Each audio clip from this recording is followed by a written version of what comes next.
ఆ పిల్లలు ఇక్కడ అష్టావధానం చేస్తుంటే మురిసిపోయినటువంటి వ్యక్తి సభలలో ఎంతో పెద్ద పెద్ద పండితులతో కలిసి కూర్చుని అష్టావధానాలు చేసేటటువంటి లబ్ధ ప్రతిష్ఠులు, కవి పండితులు, మాంగ్యులు, బ్రహ్మశ్రీ పాలపర్తి శ్యామలానంద ప్రసాద్ గారు ఇక్కడే ఉండి పిల్లలు చేస్తున్న కార్యక్రమాన్ని చూసి ఎంతో మురిసిపోయారు. ఆయన కూడా వీటిని ఆదరించాలి, వీటిని ప్రోత్సహించాలి.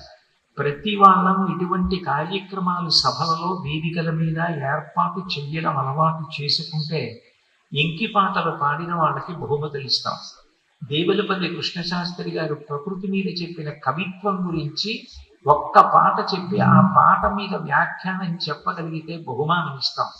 రాయప్రోలు సుబ్బారావు గారు తెలుగు భాష గురించి ఎంత గంభీరమైన మాట అన్నారు. ఏ ప్రఫుల్ల పుష్పంబులనీశ్వరు రచించినాను అన్నాడు. నేను ఎంత గొప్ప గొప్ప పువ్వులతో ఈశ్వరుణ్ణి గతంలో గత జన్మలలో ఆరాధన చేశాను. ఇప్పుడు నేను ఇక్కడ పుట్టాను కనుక నీ జన్మంబు మళ్ళీ పుట్టుకొస్తే రాని నాకేం బెంగలేదు. కానీ నేను కోరుకునేది మాత్రం ఒక్కటే, మధుర మధురమైన తెలుగు భాష. మధుర మధురమైనటువంటి ఈ తెలుగు భాషలో మాట్లాడేటటువంటి ఈ ఆంధ్రదేశంలోనే నేను జన్మించాలి అని ఆయన కోరుకున్నారు. అంటే తెలుగు భాష ఎంత గొప్పదో అర్థమవుతుంది. మా అమ్మని స్మరించినప్పుడు నాకు ఎంత సంతోషమో, తెలుగు భాష ఔన్నత్యం గురించి స్మరించినప్పుడు కూడా నాకు అంతే ఆనందం కలుగుతుంది. అందున ఇవాల్టి రోజు యొక్క పవిత్రతని, వైశిష్ట్యాన్ని దృష్టిలో ఉంచుకున్నప్పుడు ఆ భాష వైదుష్యం గురించి మాట్లాడడం నాకు ఎంతో ఆనందదాయకం.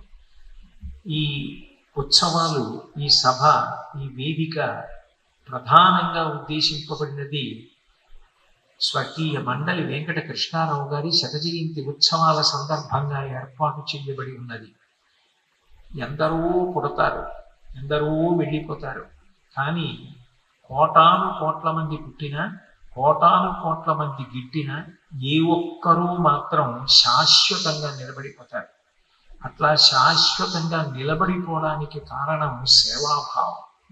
మండలి వెంకటకృష్ణారావు గారి సేవాభావం లాంటి సేవాభావం ఉన్న వ్యక్తులు ఒక్క 10 మంది ఉంటే యావత్ దేశమే ఉద్ధరింపబడుతుంది.